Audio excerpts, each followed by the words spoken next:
Here's the question. What really makes a blissful relationship become toxic?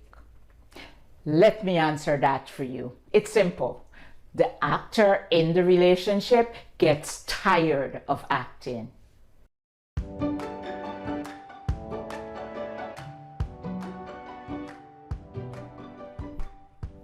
Well-known actors and actresses are not continually on stage, are they? At some point, they remove their costume and mask. It's no wonder then that people who find themselves in toxic relationships will tell you that the situation wasn't always that way. At first, he wined and dined me and was a perfect gentleman, and he would say she was a charming, impeccably dressed woman. So, here's the question. What really makes a blissful relationship become toxic? Let me answer that for you. It's simple. The actor in the relationship gets tired of acting. There comes a time when the real person behind the mask has to reveal his or her true colors, and it's not pretty. So there you have it, the ingredients for a toxic relationship. October is Domestic Violence Awareness Month, and because I survived and thrived after being in abusive relationships for several years, I choose to empower a specific group of people so that they can learn how to avoid toxic people and relationships. This group of people consider themselves single, either because they have never been in a romantic relationship or they were in relationships that ended. While domestic violence is underestimated by society at large, statistics prove that thousands of our young people are abused and lose their lives as a result of this injustice to mankind by mankind. Some endure their situation to their demise without breaking the silence. But why? That's a complicated question, but in many instances, these young people are afraid to share because of the facade that we adults create, making ourselves appear as though we never made a mistake. Or they probably grew up in homes where abuse was normalized. Abuse thrives in silence. So says Leslie Morgan Steiner, TEDx host and domestic violence survivor. It's not surprising that family members hide it. The news is selective about reporting on it. Victims are either ashamed or afraid to reveal it. Churches ignore it. And the judicial system minimizes it, while social media blocks it. The list of ways in which this evil is downplayed across the globe is endless. My goal is to break the silence of abuse so that Gen Zers and others will feel equipped and empowered to chart their courses differently. So, for 1 week in the upcoming Domestic Violence Awareness Month, I will challenge those of you who are single to break this cycle of violence and this cycle of abuse in relationships. I'm not saying that you must forego marriage and lose out on all the excitement that great relationships bring, but what I'm going to do is show you how to identify those subtle red flags that actors and actresses cleverly wave even before you commit to a relationship. We're clear of domestic violence, abusive and toxic relationships. Some of you may have already made mistakes. Don't dwell there.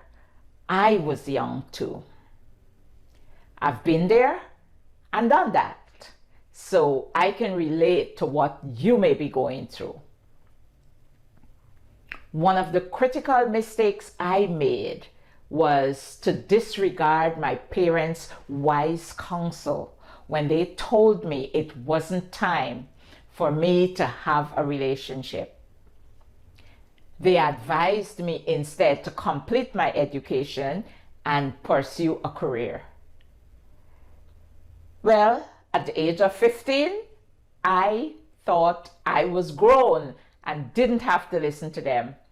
I knew better than they did. I know I'm not unique in that respect. My disobedience to my parents cost me years of misery and pain. Pain that, in spite of God's healing, still feels intermittently like fresh open wounds. Sin has consequences, doesn't it? There are blessings that continue to accompany the fifth commandment, which says, "Honor thy father and thy mother, that thy days may be long upon the land which the Lord thy God giveth thee." God is kind, though. He has turned my pain into my platform. I encourage you to learn the easier way, that is, from my experience, not yours. Starting with this video and continuing for about a week in October, I will be releasing a 3 to 5 minutes video every day on the subject unhealthy relationships with varying subtitles. Applying the lessons to your life will enable you to love yourself enough that you will ensure others treat you how you deserve to be treated. That is an important step in steering clear of toxic people. I'm not a preacher, but if I were to use a scriptural theme throughout my presentations, it would be Philippians 4:8. And that scripture says, "Finally, brethren, whatsoever things are true, whatsoever things are honest, whatsoever things are pure, whatsoever things are lovely, whatsoever things are of good report, if there be any virtue, and if there be any praise, think on these things." Can you see how the word abuse, abuse, may have never been coined had we lived according to Philippians 4:8? I encourage you to apply this scripture to your relationships. Any relationship, not just a romantic one. I'm about to share with you the first of 10 principles on how to avoid toxic people or toxic relationships. These skills are best when implemented as soon as you make friends, but they can be developed and demonstrated before you get involved in a relationship.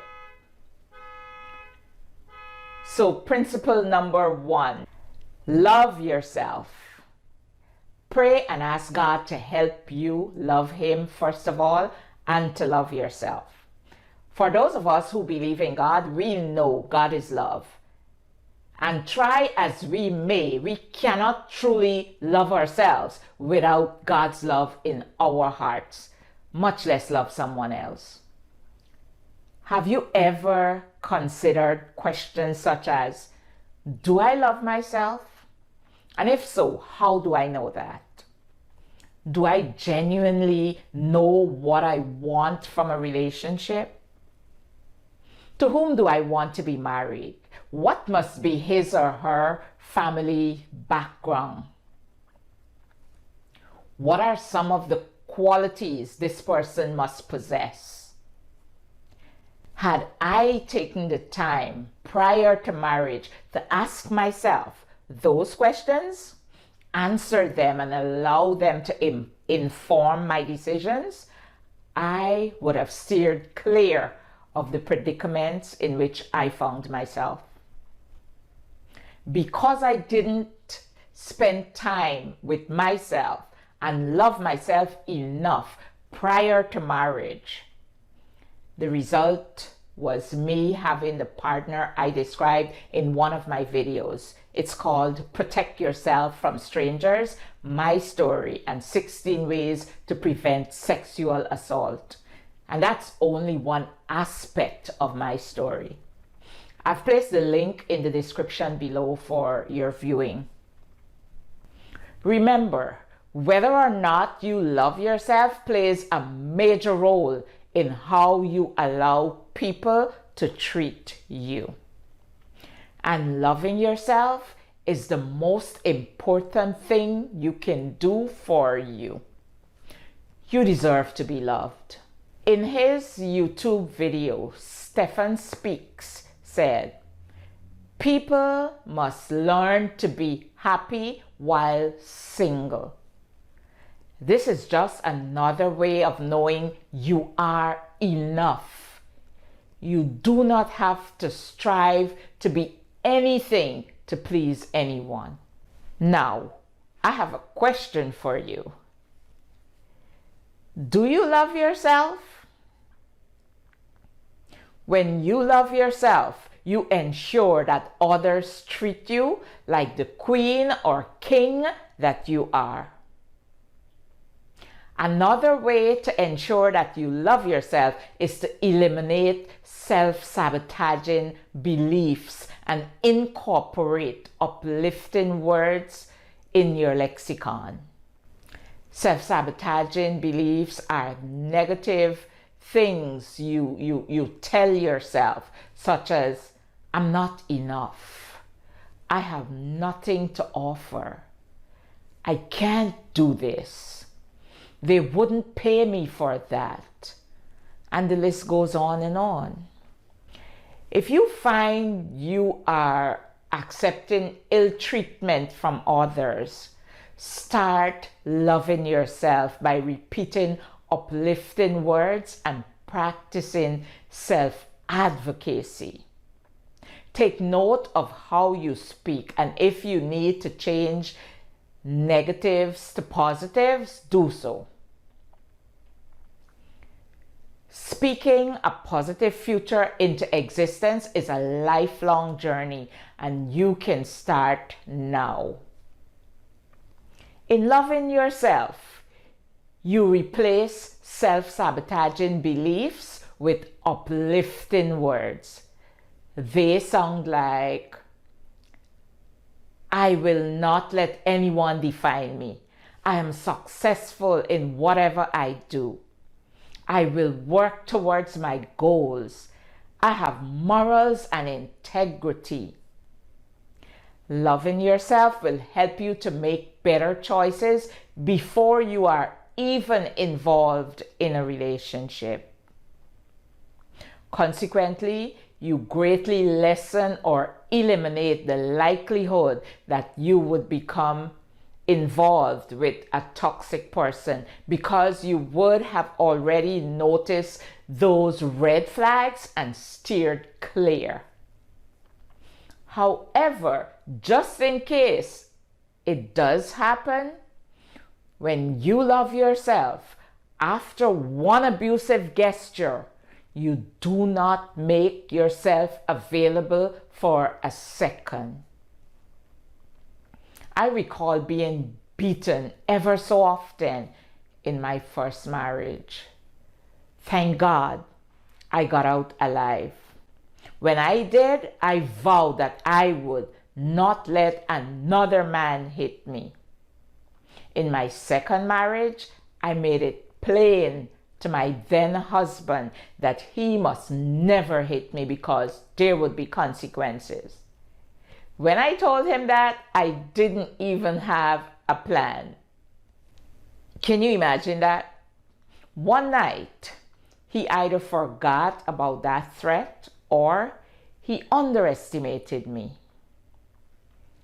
It was almost bedtime when I returned from an overseas trip.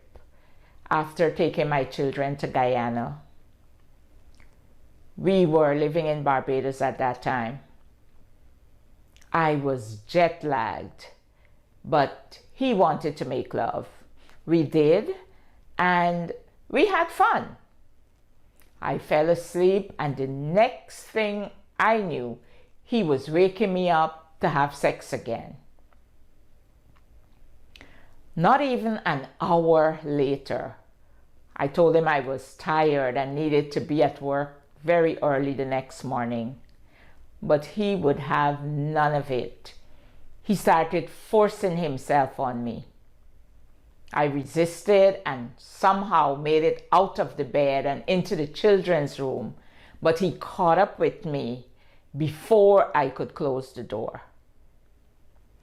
He threw me on the children's bed, slapped me repeatedly, and raped me. Yes, he was my husband, but it was rape. After that, he went back to sleep. But I was wide awake for the rest of the night. I lay next to him plotting. By the next day, he possibly thought it was over. But after work that evening, I showed up at our home accompanied by 8 police officers to get my clothes. I didn't move out permanently, but I stayed away for about a week. That was the first and last time he hit me. If you're hit once, be sure you're never hit again. When you love yourself, decisions like those are easier to make. We will continue with principle number 2 on healthy relationships. Know your self-worth. That will be done in October for Domestic Violence Awareness Month. Don't forget to subscribe and share this video so that you will be alerted when I post new contents. Thank you for listening.